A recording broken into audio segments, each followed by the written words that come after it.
ईश्वर का भय मानना बुद्धि का आरंभ है। जानो इसे और मानो भी, ताकि बुद्धि से भर जाओ। परमेश्वर का भय मानना बुद्धि का आरंभ है। जानो इसे और मानो भी, ताकि बुद्धि से भर जाओ।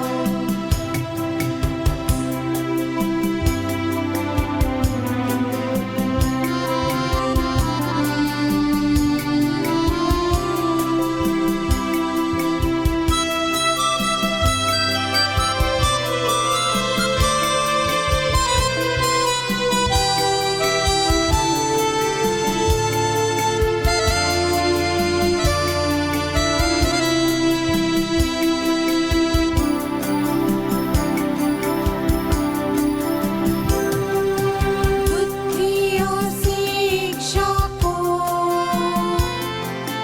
जो तुच्छ जानते हैं, बुद्धि और शिक्षा को जो तुच्छ जानते हैं, दुनिया में वैसे ही लोग निर्बुद्ध कहलाते हैं। जानो इसे और मानो भी, ताकि बुद्धि से भर जाओ। परमेश्वर का भय मानना बुद्धि का आरंभ है। जानो इसे और मानो भी, ताकि बुद्धि से भर जाओ।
धन्यवाद सुंदर गाना के लिए। प्रभु में प्रियो, हम सब ने भजन संहिता 136 का 1 और 2 में सुना, यहोवा का धन्यवाद करो क्योंकि वह भला है और उसकी करुणा सदा की है। जो ईश्वरों का परमेश्वर है उसका धन्यवाद करो, उसकी करुणा सदा की है।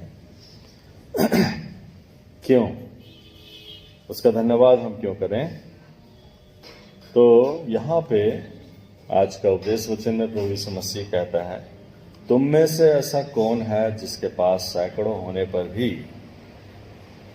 हर एक का आना जाना देखता है और उसमें से जो नहीं पाया जाता उसकी चिंता करता है, उसे ढूंढता है। इससे यह प्रकट होता है उसे एक एक की चिंता है और उसकी दृष्टि में एक एक मूल्यवान है। हम चरवाहा को देख रहे थे दृष्टांत के आधार पर परमेश्वर के लिए बोलना चाहता है अपने आप को रखते हुए कि जिसके पास सैकड़ों है उसमें से एक अगर नहीं आना जाना करता है, नहीं मिलता है, आना जाना उसका नहीं मिलता है इस भवन में, तो उसको वो ढूंढता है और उसके विषय में चिंता करता है। तो प्रियो, आज हमारा उस भेड़ के समान है जो खो जाता है और उसे ढूंढा जाता है। हम सोचते हैं भवन में हम एब्सेंट कर दें तो परमेश्वर नहीं जानेगा। परमेश्वर स्वर्ग में नहीं वरन हमारे बीच में रहता है और वो यहाँ मौजूद रह के एक एक को देखता है। और हम जो एब्सेंट करते हैं उसका वजह जो है वो कहीं ऐसा ना हो कि उसका कहे हुए वचन के आधार पर कि एक जन को जब बुलाया जाता है तो बोलता है मेरा 2 बैल है, इस कारण मैं नहीं आ सकता। एक कहता है मैंने जमीन मोल लिया है, एक कहता है मैं अपने पिता को गाड़ा हूँ। बहुत सारा रीजंस है जिस रीजंस को हम लोग अपना आगे रखते हुए हम लोग विचारते हैं कि आज उस रीजंस को जो है, जो हमारे सम्मुख है, उसको पहले सॉल्व कर लें, फिर हम भवन में जाएंगे। और इसी तरह से हमारा एब्सेंट तो 6 दिन रहता ही है परमेश्वर को ढूंढने का, परंतु एक जो दिन वो ठहराता है विश्राम वाले दिन, उसमें भी हम एब्सेंट हो जाते हैं। और इसी रीति से जो है यहाँ पे एक दृष्टांत रखते हुए बोलना चाहा कि तुम में से ऐसा कौन है जिसकी 100 भेड़ें हैं और उनमें से एक खो जाए तो 99 को जंगल में छोड़कर उस खोई हुई को जब तक मिल ना जाए खोजता ना रहे, और जब मिल जाती है तब वह बड़े आनंद से उसे कंधे पर उठा लेता है और घर में आकर मित्रों और पड़ोसियों को इकट्ठा करके कहता है, मेरे साथ आनंद करो क्योंकि मेरी खोई हुई भेड़ मिल गई है। मैं तुमसे कहता हूं कि इसी रीति से एक मन फिराने वाले पापी के विषय में भी स्वर्ग में इतना ही आनंद होगा जितना कि 99 ऐसे धर्मियों के विषय नहीं होता जिन्हें मन फिराने की आवश्यकता नहीं। तो यहाँ पे एक स्ट्रेस देता है कि जब वो मिल जाता है तो बड़ा आनंद करता है। तो हमारा यहाँ आना, कोई खोया हुआ था जो आने लगा है, और उसके कारण जो है बड़ा आनंद जो होता है उस चरवाहे का होता है। अगर हम पाप में पड़े हुए थे और आज हम फिर आए हैं और इस भवन में हैं, तो वो आनंद जो है परमेश्वर का हमें लेकर ऐसा रहता है कि वो बोलना चाहता है कि घर में आकर मित्रों और पड़ोसियों को इकट्ठा करके कहता है, मेरे साथ आनंद करो क्योंकि मेरी कोई भी भेड़ मिल गई। तो ये है परमेश्वर का वमन हमारे प्रति, जो कि हम देख नहीं पाते हैं और हम एब्सेंट करते हैं। हमें लगता है कि हम ही अपना सुख दुख जो है हम ही उठाते हैं, और हमें जो आवश्यकता है वो हम ही अपने प्रयास से ही हम उसको ला सकते हैं, जिसके लिए कि हम एब्सेंट होते हैं। परंतु यहाँ पे जो अच्छा चरवाहा है वो बोलना चाहता है कि उस 99 को जंगल में छोड़कर, जंगल में तो बहुत सारे ऐसे हैं जो कि चीर फाड़ सकते हैं, परंतु उन्हें छोड़कर उस खोई हुई को जब तक मिल ना जाए खोजता ना रहे। तो उस खोई हुई का खोना जो है वो कैसा है? हम कोई गांव में एक चरवाहा को नहीं देख रहे हैं कि उसका भेड़ जो है कहाँ खोएगा, वही गांव का और दूसरा गांव के अंदर ही खोया जाएगा। जैसे कि साउल का जो है एक बैल या फिर भेड़ खो गया था, उसका पिता उसको भेजता है और वो एक गांव से दूसरा गांव से तीसरा गांव ढूंढ रहा है। वो मिल ही जाएगा, गधा खो गया था, वो मिल ही जाएगा। और कहाँ खोएगा?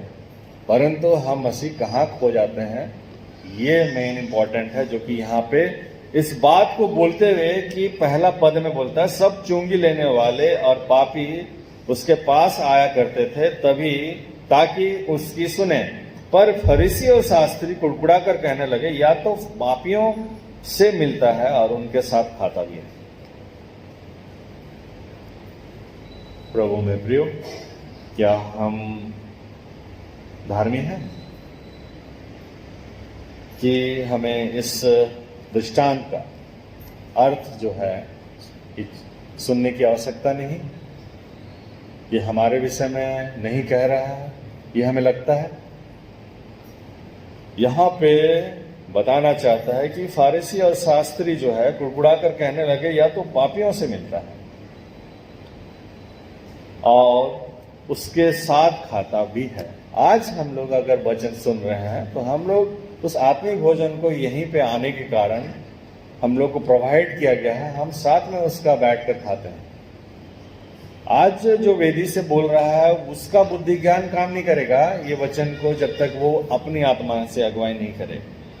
हम और आप अगर हम अपने बुद्धि ज्ञान से यहाँ चढ़ जाए वेदी में, तो फिर हम लोग यही बोलेंगे कि अरे गांव में देखा है चरवाहा ऐसा होता है। तो उसका भेड़ उस साउल के गधे परिवार का गधा खो जाने जैसा स्टोरी बोला जाएगा। परंतु यहाँ जो है ये पॉइंट को रखते हुए बोलना चाहता है, पहला पद जो है और दूसरा पद 15 का, लूका 15 का ध्यान से देखो कि वो किसके विषय में बातें हो रहा है।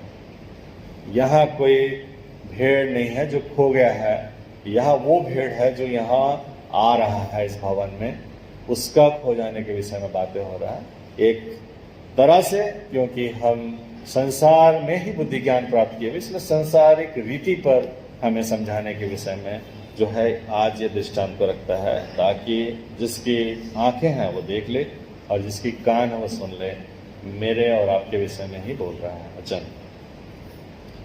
तो यहाँ पे ये बताना चाहता है, या कौन ऐसी स्त्री है होगी जिसके पास 10 सिक्के हैं और उनमें से एक खो जाए तो वह दिया जलाकर और घर झाड़ा बुहारा तब तक जब तक मिल ना जाए जी लगाकर फूसती ना रहे। इतना सारा हम लोग का कमाई हो गया है आज की, हम लोग जो है यहाँ आगे बक्सा में ये में डाल देते हैं ऐसा और चले जाते हैं, मानो कि हम जो है उस स्त्री से बढ़कर धार्मिक बन गए हैं कि हम दे देंगे और परमेश्वर बोलेगा कि तू एब्सेंट कर सकता है, तो एब्सेंट कर सकता है।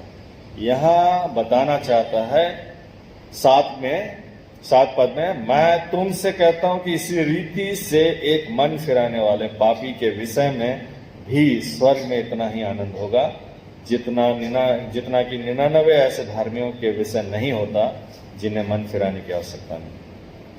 आपका एक अमाउंट जो है स्वर्ग में उसके उस वजह से आनंद ला सके ऐसा नहीं होता, पर एक जो पापी है उसका मन फिराना या फिर उसका मिल जाना और उसका भवन में उपस्थिति देना ही स्वर्ग में स्वर्गदूतों के बीच में आनंद होता है कि ये जो है ज्ञान जिसके वजह से वो बताना चाहता है कि तुम में से ऐसा कौन है जिसके पास 100 भेड़ें हों और उनमें से एक खो जाए तो 99 को जंगल में छोड़कर एक उस खोई हुई की जब तक मिल ना जाए खोजता ना रहे। बहुत सारा हम लोग में से है जिनका बहुत सारे पैसा जो है ऐसे हवा में उड़ाया जाता है, उड़ाते हैं हम लोग।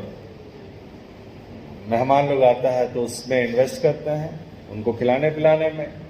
शादी ब्याह होता है तो हम लोग बड़ा आडंबर करते हैं, टेंट और ये सब बनाने में, और फिर हम लोग उसको दिखाते हैं। तो इसका मतलब है कि उसका 100 भेड़ होने से उसमें से एक खो जाने से उसको फर्क नहीं पड़ेगा। 10 सिक्का जिसके पास है, जिस स्त्री के पास, उसका एक सिक्का खो जाने से उसको भी कोई फर्क नहीं पड़ेगा, क्योंकि उसके पास तो बहुत है। वो ऐसा विचार करते हुए दुनिया चलता है।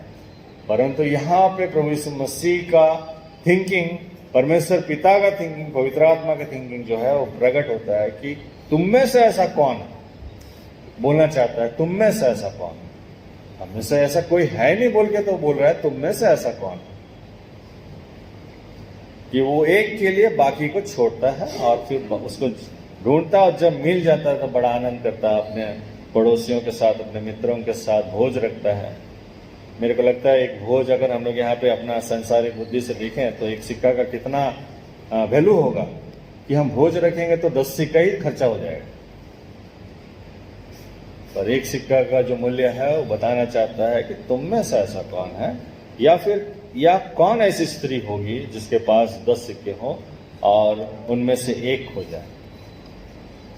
तो ये खोने का काम जो है वो मसीह होने पर हम एक एक जो है, अगर परमेश्वर को भेंट करने नहीं आते और सोचते हैं कि मेरा शारीरिक और संसारिक बुद्धि जो है वो परमेश्वर के वचन से थोड़ा ऊंचा में है, जैसा कि शैतान बोलता है लूसीफर कि मैं अपना सिंहासन जो है परमेश्वर के सिंहासन से ऊंचा में रखूंगा, जैसा वो परीक्षा लेता है, ये सब कुछ मेरा है, मुझे दी गई है, यदि तू मुझे प्रणाम करे तो मैं सब कुछ तुझे दे दूंगा।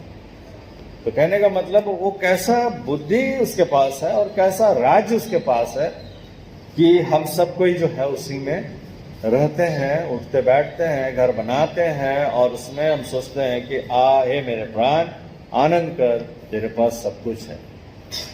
परंतु यहाँ परमेश्वर जो है वो बोलना चाहता है, और उसका जो ज्ञान है जिसके द्वारा सारा स्वर्गदूत वहाँ स्वर्ग में महिमा देता है। कहने का मतलब है कि एक खो जाने के कारण वो 99 को छोड़ता है जंगल में और चले जाता है उसको ढूंढने के लिए।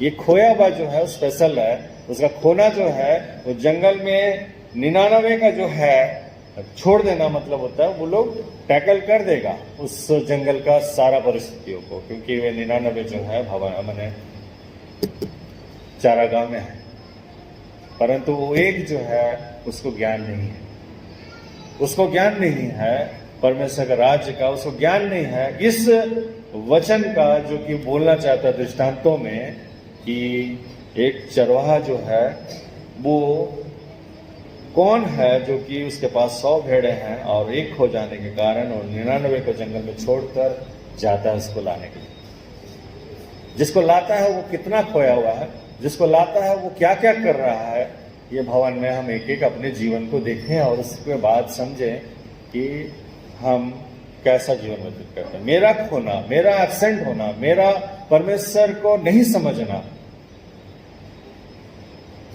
वो क्या लाएगा आने वाले दिनों में। उसका एक एग्जाम्पल लेते हैं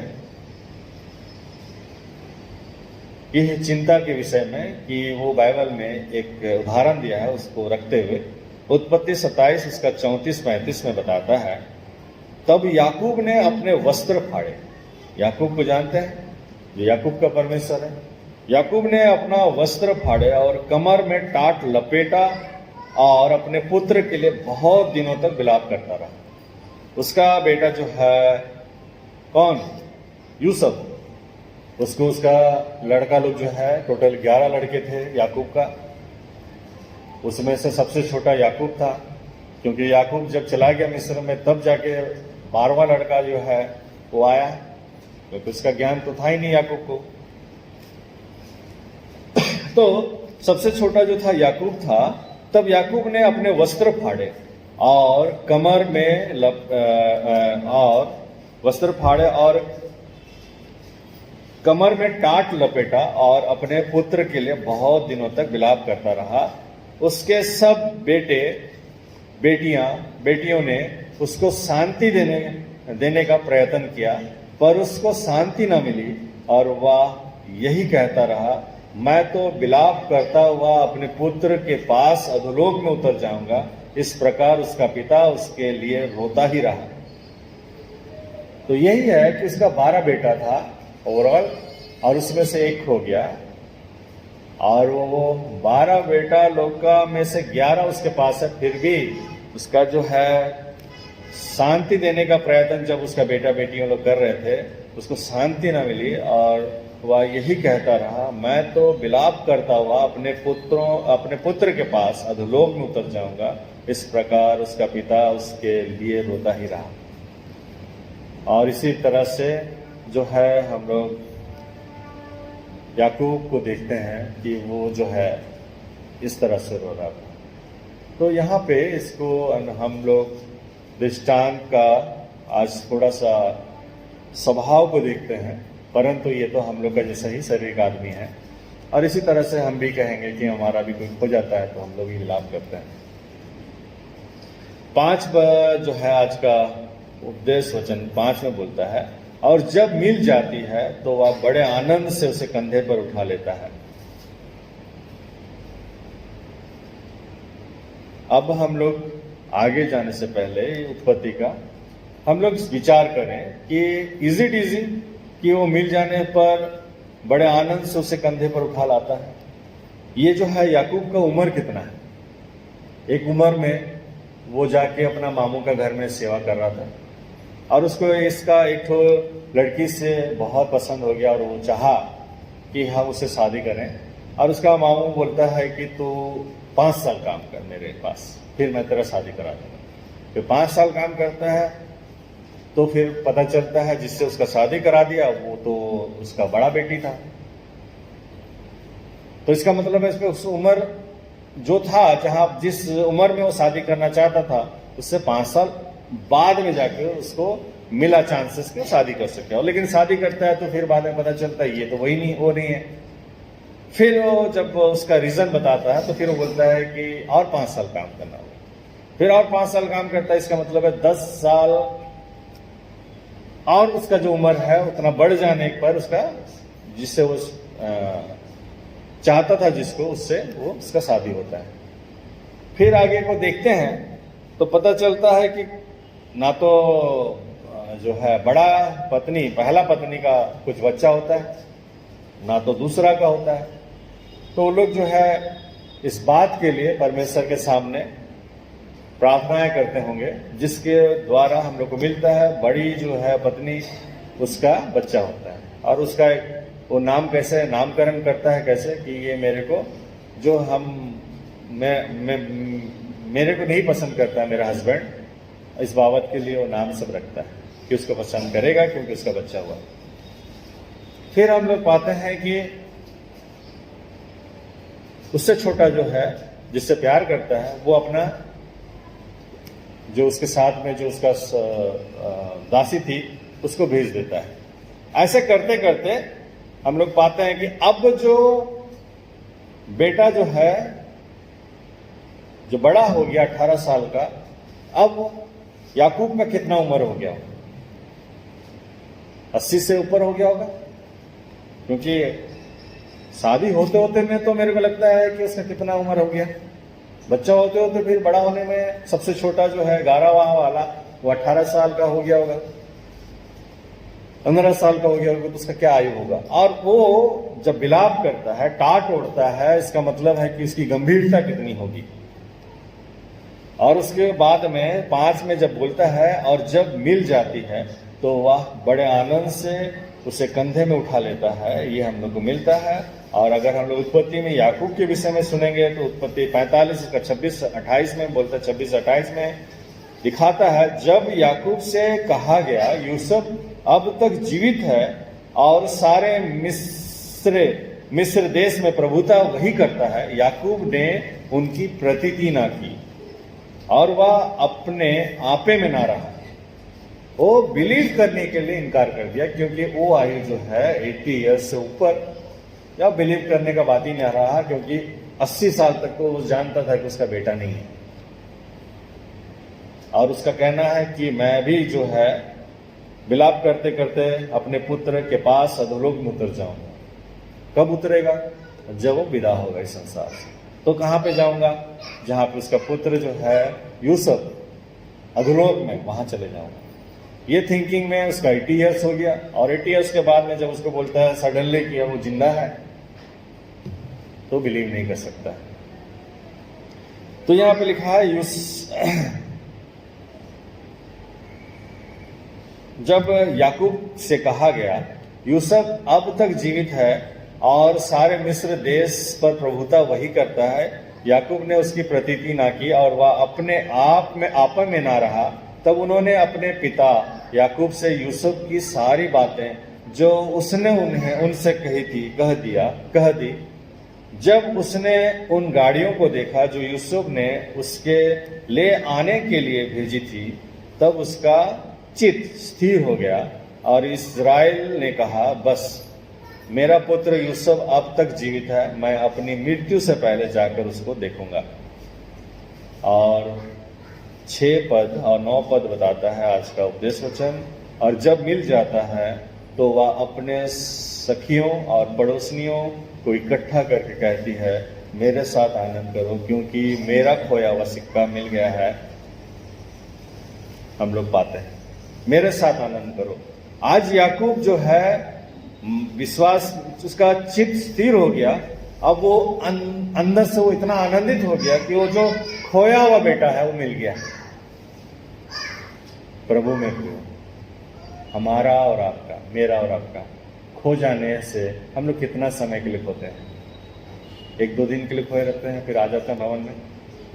हमारा खोना जो है पूरा कब्र तक रहता है। परमेश्वर का एक वचन है, मैं कब्र में भी जाकर तुझे चिताता हूं पर तू सुनता नहीं। यानी कि तू मिट जाना चाहता, तो आना ही नहीं चाहता मेरे पास। हमारा जो लालसा और हमारा जो बुद्धि ज्ञान और हमारा जो समझ है वो हमें कब्र तक ले जाता है कि हम नहीं सुने परमेश्वर का। और इसी रीति से इस भवन में जो नहीं आता इस बात के लिए कि मेरा बहुत काम है, वो यही विचार में फंसता है, यही विचार में चलता है। और इसलिए वो नहीं जानता कि यहाँ पे जो प्रभु यीशु मसीह आज जो कर रहा है, और वहाँ पे जो सदुकी और फरीसी जो है और शास्त्री जो है देख रहा है, कुड़कुड़ा रहा है और बोल रहा है ये तो पापियों से मिलता है और उनके साथ भोजन करता है। हमसे परमेश्वर मिलता है इस भवन में, हमारे साथ भोजन करता है और हमें उसका इम्पोर्टेंस नहीं मालूम है। वही भोज रखता है और जिन्हें बुलाया गया न्योता देता है वो लोग नहीं आता, उनको नहीं मालूम है कि इसका इम्पोर्टेंस। आज मसीह होने पर हमें इम्पोर्टेंस मालूम है। हम देख रहे हैं कि याकूब जो है वो 80 ईयर्स का हो गया। किस ईयर्स में, कौन सा 20 साल पहले, 30 साल पहले जो है, या फिर 10 साल पहले जो है यूसुफ हो गया था, और उसका खो जाना उसको कितना असर किया कि वो बोल रहा है कि अब जो जीवन है ये लाभ क्या है इस संसार में, अब मैं क्यों रहूं, मैं भी उसके लिए विलाप करता करता एक दिन अधोलोक में उतर जाऊंगा। फिर उसको कहा गया कि वो तो जीवित है और वो मिस्र में राज करता है, तो उसका प्रतीति नहीं करता है और उसके पास रखा जाता है और यूसुफ का बात को बताया जाता है कि उसने क्या कहा। तब जाके उसका जो है चित्त आपे में आता है, चित्त स्थिर हो गया आता है, और उसके बाद में वो देखता है कि जो गाड़ी सब है, क्या वो गाड़ी हम लोग का घर के जैसा है कि एक गली के पीछे छिपा दिया जाए या वहां रखा जाए तो नहीं देखेगा।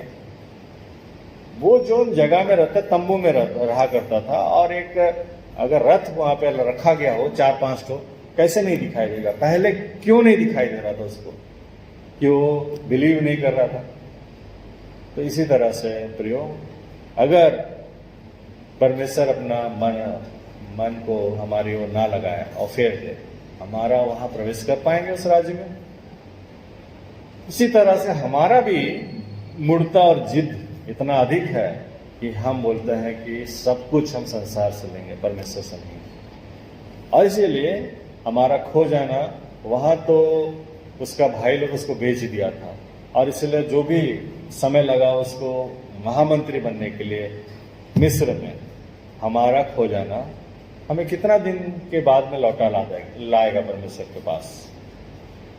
कभी देखें आप, जिन्होंने अपने आप को आपे में लाया और फिरा है, वो क्या गवाही नहीं देता है कि मेरा पहले का जीवन कैसा था, और पहले का जीवन उसने कितना वर्ष बिताया होगा आपे में आने से पहले, बहुत वर्ष बिताया। और नहीं आता कोई तो वचन का कहे अनुसार वो कब्र तक चला जाता है और बोला जाता है कि मैं कब्र में भी आकर तुझसे चिताता हूं कि फिर जा, आ जा मेरे पास, पर वो नहीं सुनता। तो यहाँ पे हम लोग को मिल रहा है याकूब की कहानी के आधार पर, यहाँ कौन कहता है मेरे साथ आनंद कर। समझ रहे हैं आज का दृष्टांत में, चरवाहा कहता है, एक स्त्री कहता है, या फिर परमेश्वर कह रहा है। हम एक को लेके कि हम लोग आके इसका भवन में जो 100 परिवार से अधिक है इस रेलवे कॉलोनी मंडली में, अगर हर एक यहाँ अटेंड आता है तो परमेश्वर बोलता है मेरे साथ आनंद कर। उसकी एक कलीसिया जो है रेलवे कॉलोनी GL चर्च जो है, वहाँ पे 100 से 110 परिवार है, और सब के सब जो है परमेश्वर को महिमा देने के निमित्त भवन में आते हैं। और इसी बात के लिए जो है बोलता है स्वर्ग में जो है आनंद होता है। नहीं तो वो 99 को छोड़ के रखा है और एक को ढूंढ रहा है। 99 जंगल में ही है और वो एक को ढूंढता है कि वो कब आए। और इसीलिए जितना परिवार आए हैं उनमें से किसका किसका जो है आना नहीं चाहता है भवन, उसके लिए परमेश्वर रुका हुआ है। इसलिए हम लोग जंगल में हैं। लेकिन अगर हम लोग वो आ जाए तो कैसा होगा ये भवन, ये विचार है। तो यहाँ पे बताया जाता है कि यहाँ कौन कहता है मेरे साथ आनंद कर, परमेश्वर का पुत्र, son of God. He is explaining about himself. वह अपने बारे में बातें बता रहा है। आज ये दृष्टांत में हम समझ रहे हैं। क्या हम सब या हमारा माता पिता या हमारे बाल बच्चे उस बलिदान को जो हमारा उद्धार करता प्रभु यीशु मसीह ने हमारे लिए उठाया, हम एक एक समझ पाए हैं या नहीं समझे?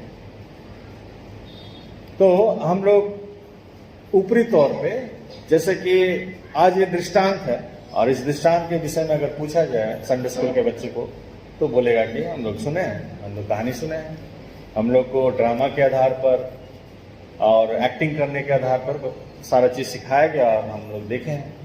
परंतु इसमें जो छिपा हुआ हमारा उद्धारकर्ता प्रभु यीशु मसीह का जो पीड़ा है, उसका जो खोज है, उसका जो ढूंढना है, उसका जो उस खोई हुई भेड़ को लाना है, उसका परिश्रम जो है, उसको हम लोग देख पाए हैं कि नहीं पाए हैं।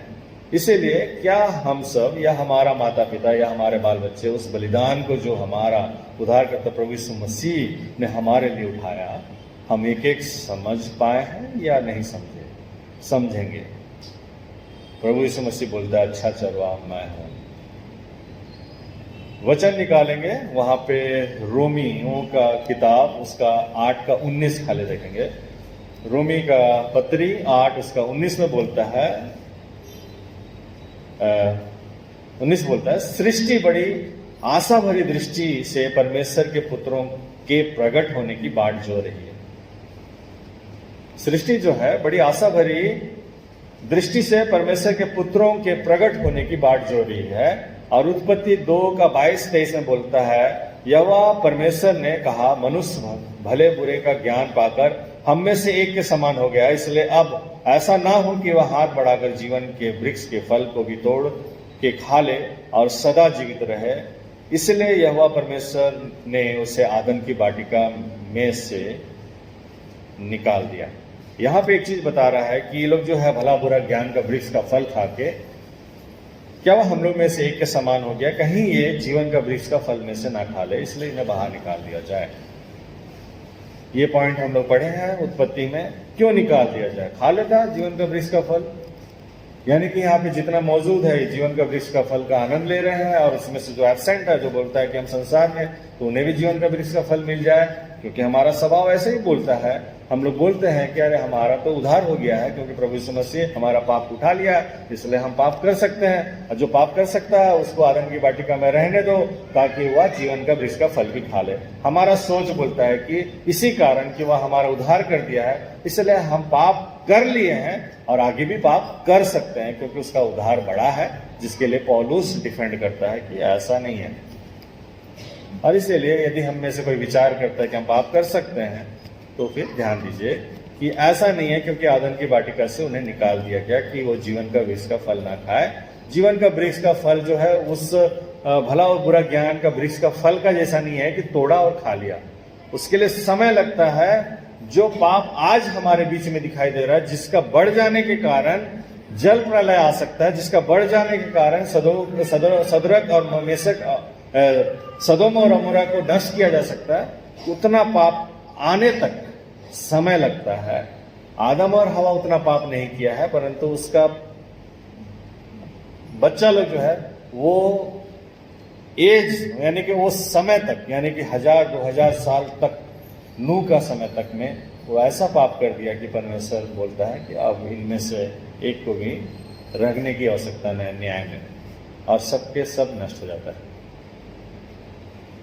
और सिर्फ एक ही जो है वो हमारे लिए ठहरता है, क्योंकि उधारनी है, और उसको रखते हुए नाव बनाया जाता है कि हम देख सकें।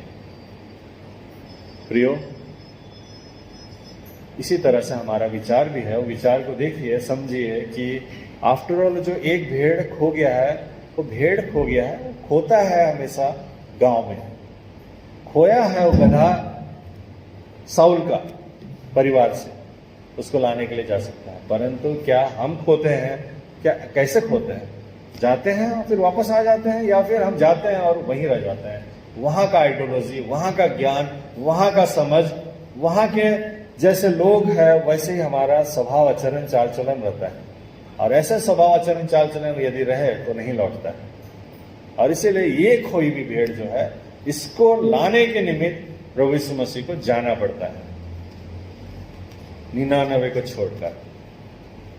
तो हम लोग इसमें से देख पाए कि सृष्टि कराती है कि आशा भरी दृष्टि से परमेश्वर के पुत्रों का प्रकट होने की बाट जो रहा है, और दूसरा तरफ उत्पत्ति को देखते हुए हम समझ पाए कि उन्हें आदम की वाटिका से निकाल दिया गया। अब हम अपने अपने विवेक के द्वारा देखेंगे वचन क्या कहता है। Who all are there inside that creation? कौन कौन है उस सृष्टि के अंदर, जो सृष्टि करा रहा है। आदम की वाटिका बनाया गया और उसमें आदम और हवा को रखा गया, और आदम और हवा ही पाप किया और दोनों को निकाल दिया। बाकी क्या रह गया? जो आदम की वाटिका है वो वैसे ही खाली पड़ा है, और इसलिए वहां का सृष्टि जो है करा रहा है। इस संसार में जहां हम मेहनत करने जा रहे हैं, ये सृष्टि तो श्रापित ठहर गया है, और यहाँ पे जो है हम जितना भी परिश्रम करते हैं वो प्रतिफल नहीं देता है। कहने का मतलब है, जैसा आप समझते हैं अपने विवेक में और विश्वास में कि मेरा नया सृष्टि हो गया। आप जब नया सृष्टि अपने आप को समझने लगते हैं तो उसी तरह से आपका प्रार्थना सुनी जाती है, और आपके लिए आत्मिक जो चीजें हैं वो आपके पास आने लगता है। इसका मतलब है कि जैसा नया सृष्टि होता है आपका विवेक से, क्योंकि आप में से आर्ग्यूमेंट होता है एक दूसरे के साथ में, मेरा नया जन्म हो गया, मैं नया सृष्टि हूं, मैं नया मनुष्यत्व में हूं। कौन प्रूफ करेगा इसको? वो खुद ही इंडिविजुअल अपने आप को देखते हुए प्रूफ करता है कि मैं नया सृष्टि में हूं, मेरा उद्धार हुआ है, मैं नया जन्म पाया हूं। कोई दूसरा उसके लिए थोड़ी बोलता है, वो खुद अपने खड़ा होता है, वचन के साथ में जुड़ा रहता है, वो बोलता है। अब बाकी जो है चुपचाप बैठा रहता है कि हम क्या बोलेंगे, क्योंकि हमारा तो चलना फिरना जो है वैसा नहीं। और इसीलिए उसी तरह से वो सृष्टि जिसमें से पाई जा सकता है वो कराता है कि मनुष्यों के पुत्रों को, परमेश्वर के पुत्रों को देखे आशा भरी दृष्टि से। प्रभु यीशु मसीह का एक वचन है यूहन्ना 5:28 में, बोलता है, इससे अचंबा मत करो, क्योंकि वह समय आता है कि जिन्हें कब्र में, जो कब्र में है, यानी कि for them we all are in grave as we ate the fruit and died। वे उसका शब्द सुनकर निकल आएंगे। जो कब्र में है वे उसका शब्द सुनकर निकल आएंगे। आज एक दृष्टांत को सुनते हुए हम लोग समझ रहे हैं कि क्या बातें हो रहा है, प्रभु यीशु मसीह क्या पॉइंट को बोलना चाहता है। उसी रीति से कब्र में कौन है? प्रभु यीशु मसीह का कहना है, जिस दिन तू ये फल खा लेगा उसी दिन मर जाएगा। तो यानी कि सृष्टि के उस आदम के वाटिका के अंदर में जो भी है वो समझता है कि ये फल खा लिया और ये मर गया। उसके लिए सृष्टि को समझता है कि ये मर गया और ये कब्र में है। अब असल में शारीरिक रीति से हम मनुष्यों के चारों तरफ जो दुनिया है उसके आधार पर कब्र में तो जब तक हम मिट्टी नहीं देंगे तब तक मरेगा, मरा नहीं है। परंतु वचन बोलता है, तेरा जब आत्मा मरा हुआ है तो तू मरा हुआ दशा में है, तुझसे दुर्गंध आती है। यानी हम एक एक जो खो जाते हैं वो उससे दुर्गंध आती है, वो मरा हुआ दशा में है, वो परमेश्वर की दृष्टि में जीवित बोल के नहीं है। और इसी तरह से सृष्टि भी कराता है कि वो परमेश्वर के पुत्रों को देखे, क्योंकि उन लोग ने मान लिया जब हमें निकाल दिया गया आदम की वाटिका से कि हम मर गए हैं और कब्र में है। और इसीलिए प्रभु यीशु मसीह यहाँ बोलता है 5:28 में कि इससे अचंबा मत करो, क्योंकि वह समय आता है कि जितने कब्रों में है वे उसका शब्द सुनकर निकल आएंगे। As we understanding some verses in Bible, what it says, listen। यानी कि कुछ बातें हैं इसको रखने के निमित्त कि ये बातें कैसा होता है। आप देखें, निकालिए समुपदेशक 9:10 में लिखता है, जो काम तुझे मिले उसे अपने शक्ति भर करना।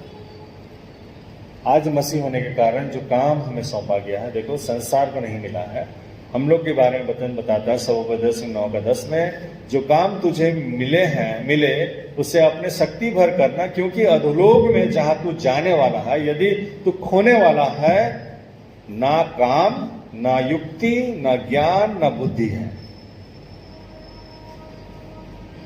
आप समझ रहे हैं? आज अगर हम वचन बता रहे हैं तो क्या है मेरे पास काम है। परमेश्वर का महिमा के निमित्त ये काम सौंपा गया, आज मुझे पारी दी गई है और मैं खड़ा हूं वेदी में, ये काम है। और फिर साथ ही साथ मेरे पास क्या है? युक्ति करने का बात है। अधोलोक में और कब्र में आप चले जाएंगे तो आपके पास युक्ति करने के लिए कुछ रहेगा? नहीं रहेगा। बुद्धि रहेगा? नहीं रहेगा। ज्ञान रहेगा? नहीं रहेगा। एक बार के लिए संसारी लोगों को देखते हैं, क्या उनके पास युक्ति करने के लिए कुछ है? ज्ञान है? बुद्धि है?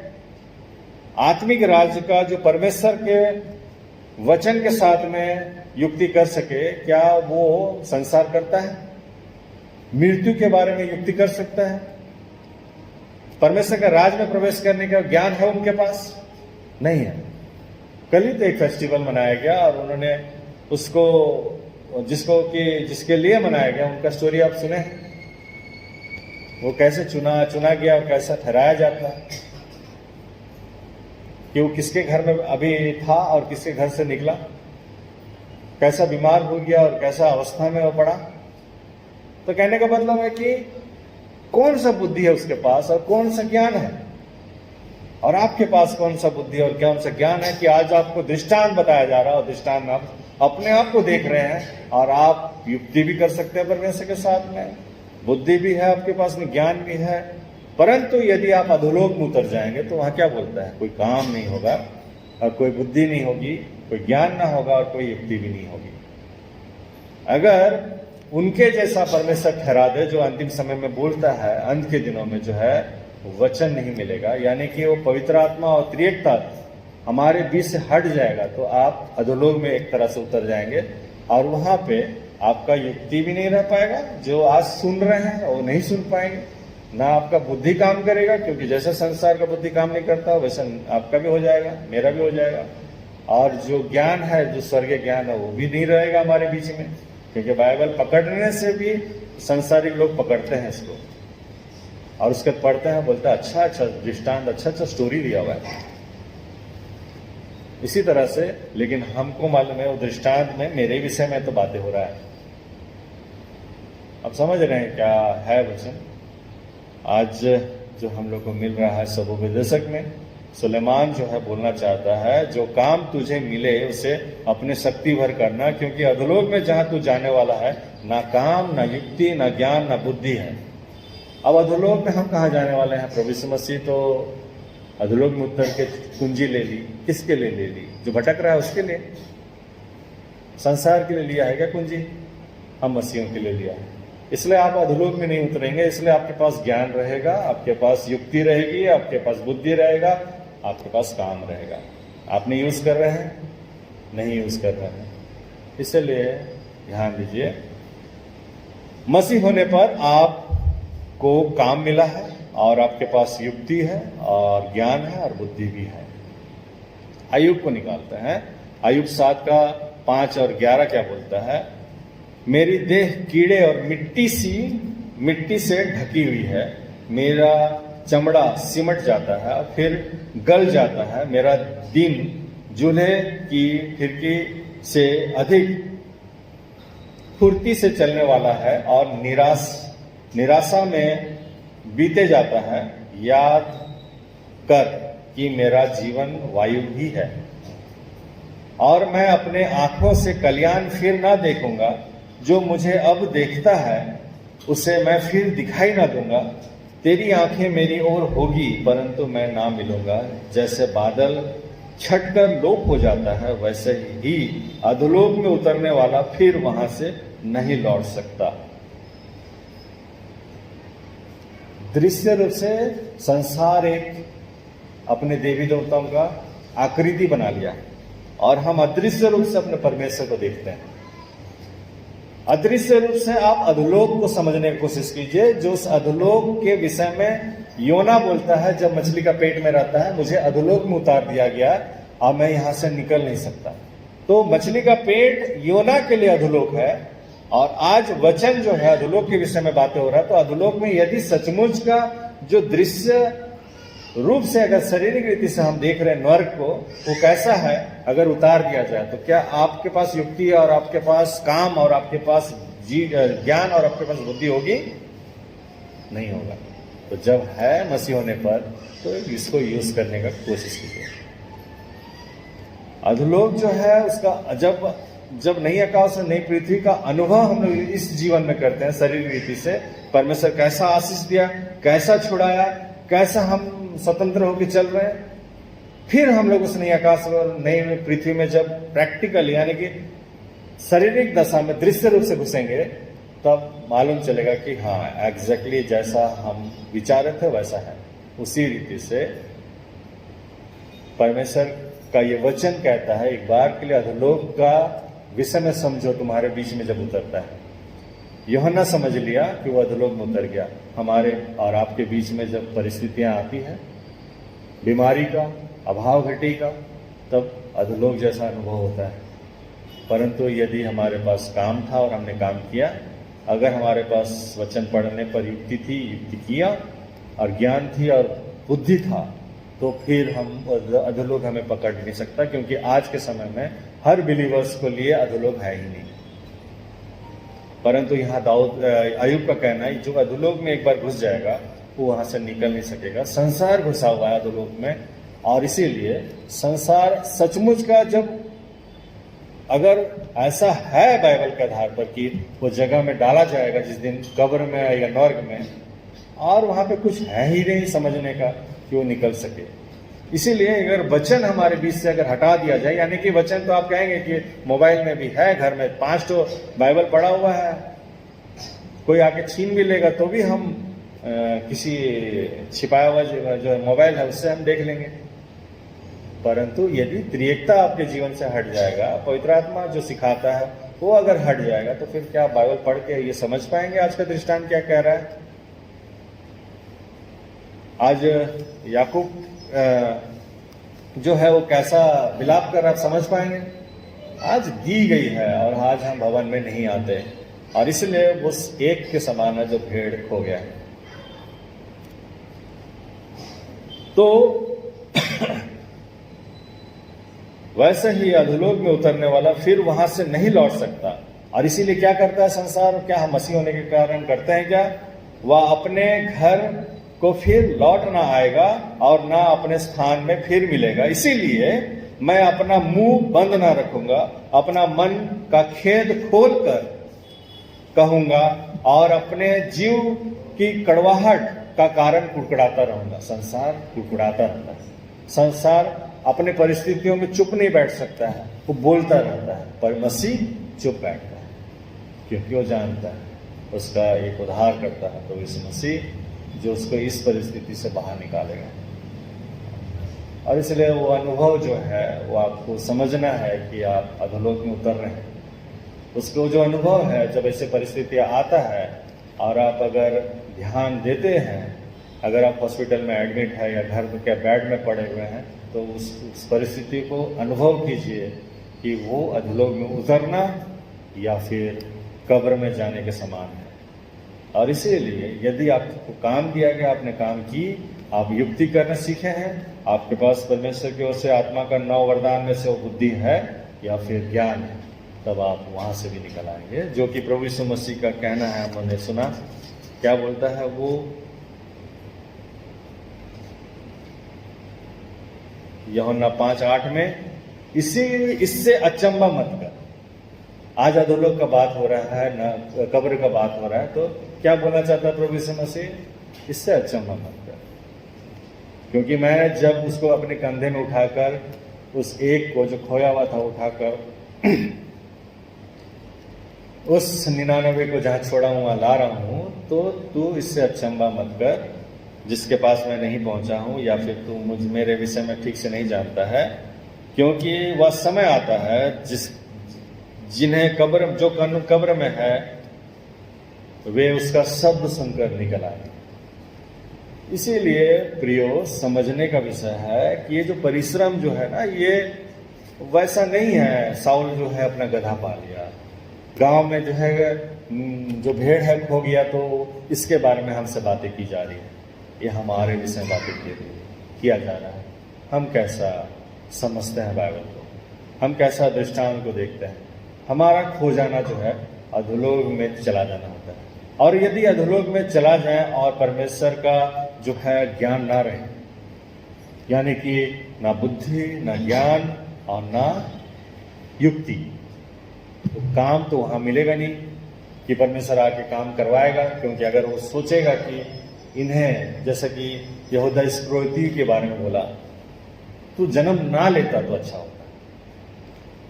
यदि वैसा हमें बोल दे और हमारे लिए काम ना रखे, और हमारे पास युक्ति ना हो, और हमारे पास बुद्धि ना हो, और हमारे पास ज्ञान ना हो, हम लौट आ सकते हैं उस कब्र से जिसके बारे में अय्यूब बोल रहा है।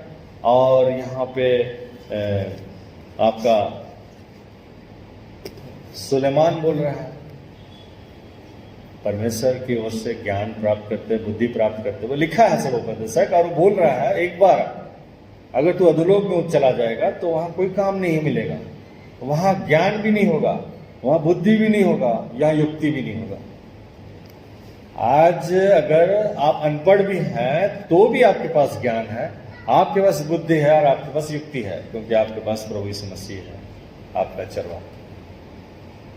परंतु एक बार आप इसको, प्रभु यीशु मसीह को आप पूरा का पूरा ज्ञान ले लीजिए संसार का, और फिर प्रभु यीशु मसीह को अपना उद्धारकर्ता करके ग्रहण नहीं कीजिए, फिर बातें करेगा परमेश्वर, तेरे पास युक्ति है, तेरे पास ज्ञान है, तेरे पास बुद्धि है, तेरे पास काम है, क्या नहीं है?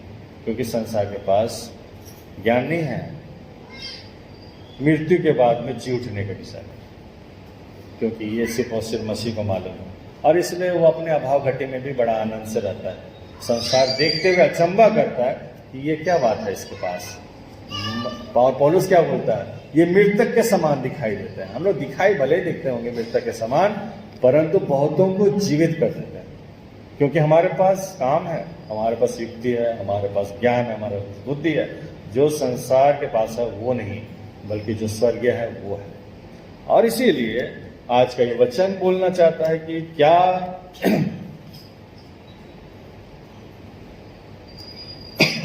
अय्यूब और सुलेमान जो चीज को प्रकट कर रहा है उसको प्रभु यीशु मसीह खंडित नहीं कर रहा है।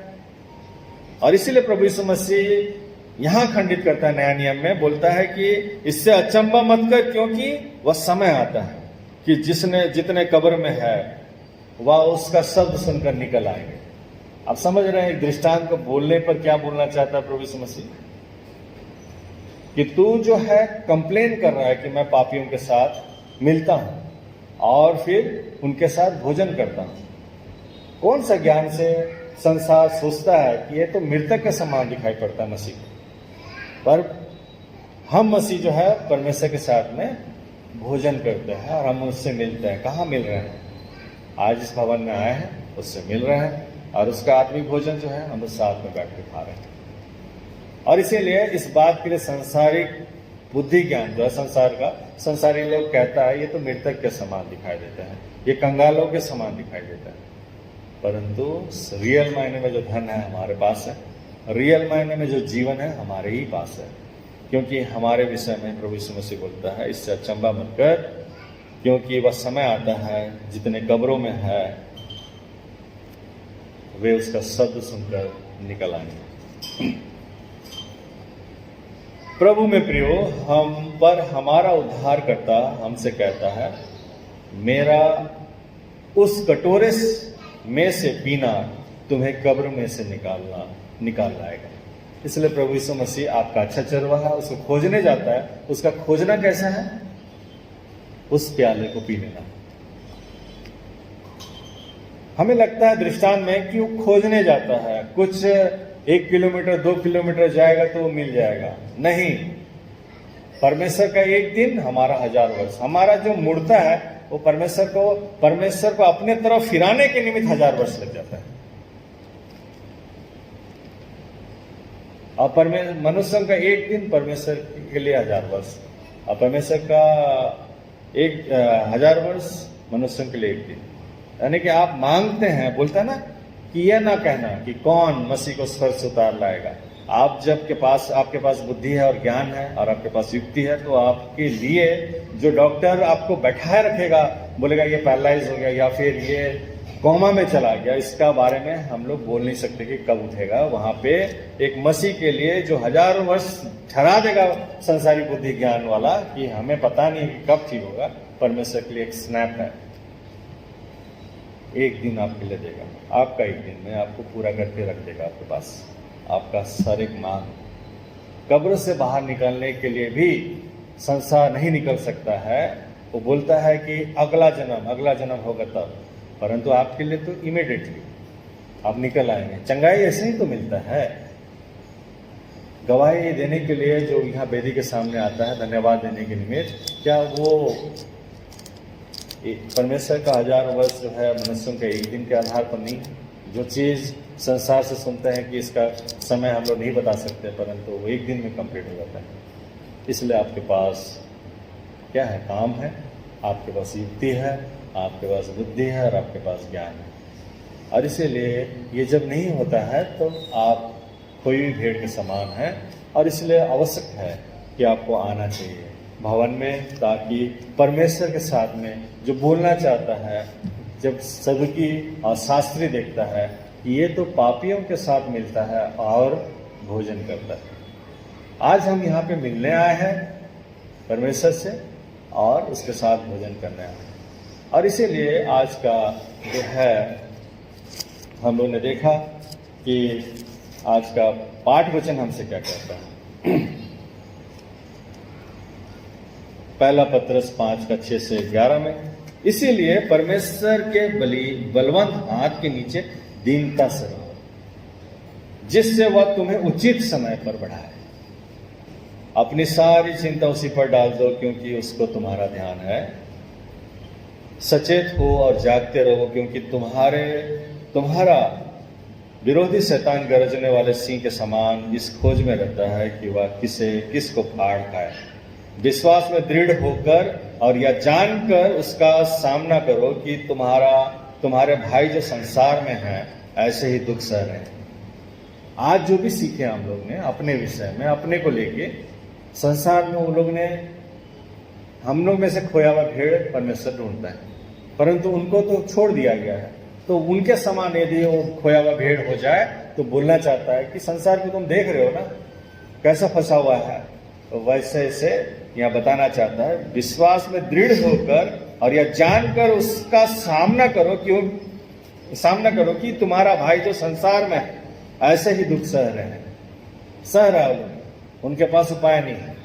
अधोलोक में उतरने और मिट जाने और बोलना कि वहां उतर जाएंगे तो फिर वहां से निकल नहीं सकते, और हमें प्रभु यीशु मसीह निकालता है, हमारा अच्छा चरवा निकालता है। हमारा अच्छा चरवा जो है, हम में से कोई खो जाए तो उसको इसी तरह से ढूंढता है और ले आता है, और इस बात के लिए कि ये बहुत बड़ा चीज है, हम नहीं समझ रहे हैं, परंतु यही बात को जो है स्वर्ग में इसी बात के लिए आनंदित होता है। साउल का गधा खो गया और वो मिल गया, तो यहाँ हमारा रेलवे कॉलोनी मंडली आनंद नहीं करेगा कि वो गधा जो है मिल गया, 4 गांव के बाहर से दूर चला गया था, मिल गया ना, उसके लिए आनंद नहीं होता है। यहाँ संसार में भी आनंद नहीं होगा तो स्वर्ग में कहाँ से आनंद होगा। परंतु जो कहता रहा, जब हम संसारिक थे, संसार में खोए हुए थे, तो हमें मालूम था कि अगर अधोलोक में डाल दिया जाए तो वहां से निकल नहीं सकते। परंतु जब मसीह बन गए तब हमें मालूम हो गया कि अधोलोक है क्या। उसका कुंजी तो हमारा उद्धारकर्ता प्रभु यीशु मसीह के पास है। वो कुंजी लाने के लिए उसने क्या परिश्रम किया, मुझको, हम लोग को ढूंढने के लिए, ऐसे साउल के जैसा ढूंढने के लिए नहीं गया, बल्कि आया और वो प्याला जो उसके लिए ठहराया गया था प्रभु परमेश्वर पिता की ओर से, उसने पी लिया। आप उस प्याला का इंपॉर्टेंस जान रहे हैं, आप उस बलिदान को समझ रहे हैं जो आपके और मेरे लिए किया गया, नहीं समझ रहे हैं। इसीलिए हम जो है संसार में पाए जाते हैं। हम विचारते हैं कि हम यदि जाकर वहां पे अपना समय ना दें और हम अगर विश्रामवार दिन को पवित्र ही रखते रहें तो फिर हम मिट जाएंगे। संसार ऐसा सोचता है, इसलिए ना तो उसके पास बुद्धि है, ना तो उसके पास ज्ञान है, ना तो उसके पास युक्ति है, और ना तो उसके पास काम है। परंतु मसीह होने के कारण हमारे पास काम है। आज विश्रामवार दिन है और हम नहीं दे सकते संसार। कल अगर हम किसी के भीड़ में भी बैठे हुए हैं और चर्चा हो रहा है, अधोलोक में उतर जाएंगे तो हम वहां से नहीं आ सकते, पर मसीह मुस्कुराता है, हम तो आ जाएंगे। क्योंकि हम जब अगर 99 में है तो हमें जंगल में छोड़ा गया, तो जंगल का सारा ज्ञान जो है, वहां का जो गरजते हुए सिंह जो है फाड़ खाने के लिए, जैसे बोला गया है वचन में कि शैतान की गरजने वाले सिंह के समान खोज में रहता है कि किससे फाड़ करे, किससे फाड़ेगा, जो खोया हुआ उसको फाड़ेगा या 99 को फाड़ेगा। 99 को ज्ञान है बोल के तो छोड़ा गया है, और उसे एक खोया हुआ है जो उसको ना फाड़ा ले, इसलिए प्रभु यीशु मसीह जाता है उसे खोजने के लिए। इसलिए प्रभु में प्रियो, हम खो रहे हैं या फिर हम भवन में पाए जाते हैं। यदि हम भवन में पाए जाते हैं तो अधोलोक वाला का कंपैरिजन जो है, उसको ना तो उसका पास कोई काम रहेगा, ना तो उसके पास कोई युक्ति रहेगी, ना तो उसके पास कोई ज्ञान रहेगा, ना तो उसके पास में कोई बुद्धि रहेगी। अधोलोक में उतरने वाला के पास अवस्था ऐसा है। परंतु आज हम अधोलोक में थे प्रभु यीशु मसीह पुकारा और हम बाहर निकल आए, आज मसीह हैं। इसलिए अब मरना, बीमार अवस्था में, अभाव घटियों में हमें क्यों चिंता करना है। हमारे लिए वो अच्छा चरवाहा है जो हमारे साथ मेल मिलाप रखता है, हमसे मिलता है और साथ ही साथ हमारे साथ भोजन करता है। और इसलिए अब परमेश्वर के सारे अनुग्रह का दाता है जिसने तुम्हें मसीह में अपने अनंत महिमा के लिए बुलाया। तुम्हारे थोड़ी देर तक दुख उठाने के बाद आप ही तुम्हें सिद्ध और स्थिर और बलवंत करेगा। आज हम सिद्ध और स्थिर होने के राह में हैं और हो जाने के कारण जो है हम अपने आप को समझ पा रहे, देख पा रहे वचन से, और यही बातों को लेते हुए पतरस बोलना चाहता है कि उसी का साम्राज्य युगानुयुग रहे। आमीन। आइए हम लोग प्रार्थना करें। धन्यवाद धन्यवाद धन्यवाद देते परमेश्वर पिता, आपकी दया अनुग्रह में परमेश्वर पिता कितना कुछ है। परमेश्वर पिता हम जान पाते हैं कि परमेश्वर पिता आदम की वाटिका में क्या कुछ था और क्या कुछ के और हमने परमेश्वर पिता चित लगाई और वहाँ से हम निकाले गए। वैसे ही आज आपके भवन में परमेश्वर पिता क्या कुछ नहीं है कि हम उसे क्यों ढूंढें संसार में जाकर। और यही कारण है परमेश्वर पिता हम आपके चरणों तले बने रह पाएँ, आप में अपने विश्वास को बढ़ता हुआ आप परमेश्वर पिता देखने पाएँ और परमेश्वर पिता आप में अपने परमेश्वर पिता पूरा संपूर्णता दे सकें। इसमें तो हम एक की सहायता और अगुवाई कर। परमेश्वर पिता वचन ठीक कहता है कि तू अपने परमेश्वर से अपने सारे मन और अपने सारे बुद्धि और अपने सारे ज्ञान और अपने सारे शक्ति से प्रेम कर। परमेश्वर पिता हम तो यही सारी बुद्धि, ज्ञान, शक्ति सब कुछ संसार में लगाते हैं और हम जो भी हमारे पास रहता है वह भी हमसे ले ली जाती है और हम वहाँ पे कंगाल और मूर्ख के समान भले ही ना हो, बुद्धिमान और धनवान के समान रहते हैं, परंतु हमारे हाथ से सब कुछ बालू के नाई निकल जाता है। हमारे झोले के विषय में बताया जाता है कि वह फटा हुआ है, वहाँ से सब कुछ गिर जाता है और लास्ट में रोना और विलाप करने के अलावा कुछ नहीं रहती है। परंतु धन्यवाद देते हैं तूने हमें परमेश्वर पिता संसारिक लोगों के लिए भले ही वे हमें इस रीति से क्यों ना देखता हो कि हम कंगालों के न्याय और मृतक के न्याय दिखाई देते हैं, परंतु वचन कहता है कि यहाँ जहाँ मेरा चारागाह है वहाँ पे कंगालों के न्याय दिखाई पड़ने पर भी तू कभी भी परमेश्वर पिता कंगाल नहीं ठहरता, वरन तेरे पास सब कुछ है। जब तू पुकारो और जब जो कुछ भी आवश्यकता है वो तुझे प्राप्त हो जाएगी। जैसा कि वचन कहता है कि उस घड़ी मत घबराना कि क्या कहना होगा या फिर क्या कहाँ से मैं वहाँ पे खड़ा हो पाऊंगा, बल्कि उसी घड़ी तुझे दे दी जाएगी। अब बोलने वाला तू नहीं वरन तेरा पिता का आत्मा बोलेगा। परमेश्वर पिता धन्यवाद देते हैं ये सारे वचन हमारे अंदर बैठ जाए ताकि हम जब भी विचार करें या फिर जब भी कोई काम करें तो परमेश्वर पिता इन्हीं वचनों को जो तेरे मुख के द्वारा हमें परमेश्वर पिता निकलता है वो हमें परमेश्वर पिता जीवित रख सकता है। हम उसी के आधार पर परमेश्वर पिता चलने पाए, इसमें तू अगुवाई कर। एक एक को आपके हाथों में सौंपते परमेश्वर पिता, तो निश्चित रूप से हमारे आने के कारण परमेश्वर पिता तू अपना भोजन परोसता है कि हम खाकर तृप्त हों। होने दे परमेश्वर पिता कि हम अपने जीवन को आपके हाथों में सौंप सकें और परमेश्वर पिता आपको महिमा दे सकें और तू ग्रहण करो कि परमेश्वर पिता जो आनंद हम देखते हैं याकूब ने परमेश्वर पिता प्राप्त की, उससे भी कहीं बढ़कर तेरी ओर से जो आनंद मिलता है, नया नियम जो तूने हमें दे दी है परमेश्वर पिता। और इस बात के लिए अचंभा न कर, ऐसा समय आता है कि परमेश्वर पिता मेरे पुकारने पर में वो कब्रों से बाहर निकल आएंगे। परमेश्वर पिता जीवन वैसे ही थी बहुतों के, परंतु वे लोग ने परमेश्वर पिता तेरी सुनी और उन्होंने वहाँ से निकल कर परमेश्वर पिता आज जीवितों में पाए जाते हैं। उनके अंदर आत्मा मरी हुई दशा में नहीं वरन आज जीवित है और वो बातें करता है परमेश्वर पिता। इसके लिए लाखों लाख करोड़ करोड़ धन्यवाद हो।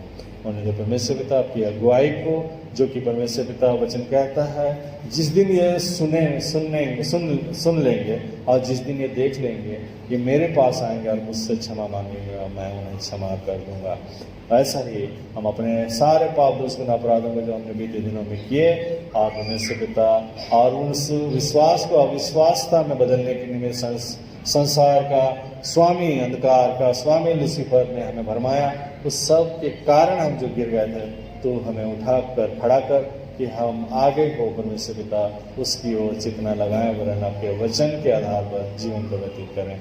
एक ही की सहायता कर परमेश्वर पिता धन्यवाद देते हैं। और ये प्रार्थना हम आपके बेटे हमारे उद्धारकर्ता प्रभु यीशु मसीह के नाम से रखते सुना दया से ग्रहण कर, आमीन।